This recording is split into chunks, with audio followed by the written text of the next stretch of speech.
Ce dimanche soir, le PSG a l'opportunité de devenir champion de France.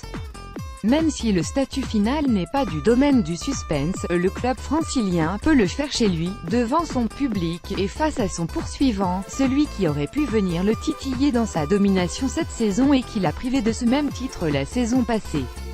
Les hommes d'Unai Emery auraient pu fêter leur titre à Saint-Étienne, lors de la 32e grave journée de Ligue 1 vendredi dernier. Finalement, ils ont produit la pire première période de la saison, dixit le coach basque, avant d'arracher un nul 1-1.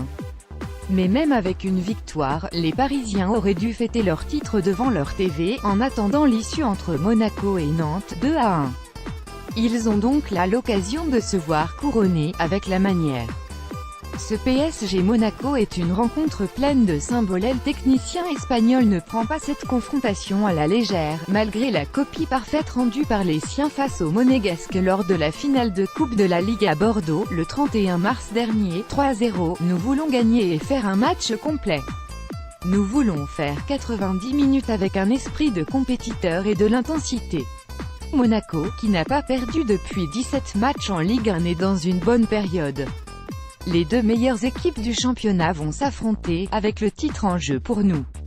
Avant d'insister, notre objectif, c'est de gagner dimanche, de faire un bon match, profiter, que tous les supporters qui sont au parc ou devant la télé voient une équipe avec un esprit très compétitif et une idée de jeu, de l'intensité, de l'agressivité. Une équipe qui veut marquer plus de buts, avoir plus d'occasions. Ce qu'on doit réaliser contre Monaco, c'est une bonne chose, mais une chose difficile, parce que l'ASM veut aller en Ligue des Champions et que Marseille et Lyon ne sont pas loin. Et s'il a raison de se méfier de cette équipe monégasque, c'est parce qu'effectivement, le PSG ne les a plus battus au Parc des Princes depuis le 10 février 2007, 2-1, mais tous les indicateurs semblent être au vert pour l'équipe francilienne, qui reste la meilleure équipe du championnat à domicile, se payant même le luxe d'être invaincue lors de ses 39 dernières réceptions en Ligue 1, 33 victoires et 6 nuls. Il s'agit là d'une rencontre pleine de symboles puisque l'an passé, Monaco avait raflé l'Hexagone, laissant le PSG à la deuxième place. Une confrontation qui permettra également à Kylian Mbappé de soulever de nouveau le trophée, le deuxième d'affilée, mais cette fois-ci avec le maillot du club de la capitale. Une belle réponse pour le Français qui a eu le droit à des chants contre lui à Bordeaux de la part des supporters du club du Rocher. Une situation qui lui a donné une motivation supplémentaire tant il a été monstrueux face à son ancienne équipe. Seul bémol, et la commission de discipline de la LFP a sanctionné le collectif Ultra Paris Cup, après les craquages de fumigène le 25 février dernier face à l'OM, 3-0, et a décidé d'un huis clos partiel.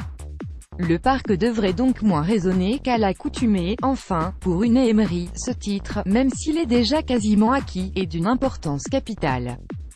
Celle de rappeler que la saison dernière, les siens n'avaient réussi qu'à soulever 2 trophées, contre 3 en 2018. Un titre qui a une signification particulière. Nous sommes ici pour gagner tous les titres. Le titre de champion est très important pour moi aussi. C'est la compétition qui jauge la régularité de l'équipe. Nous sommes dans un club qui veut s'améliorer, progresser. Dans l'histoire du championnat, Saint-Étienne a 10 titres, Marseille 9 et Monaco 8. Nous avons 6 titres, nous voulons gagner pour petit à petit être l'équipe qui a le plus de titres dans l'histoire du championnat. Le Basque a l'occasion et l'envie d'écrire un petit bout de l'histoire de ce PSG version QSI avant de sûrement devoir céder sa place cet été.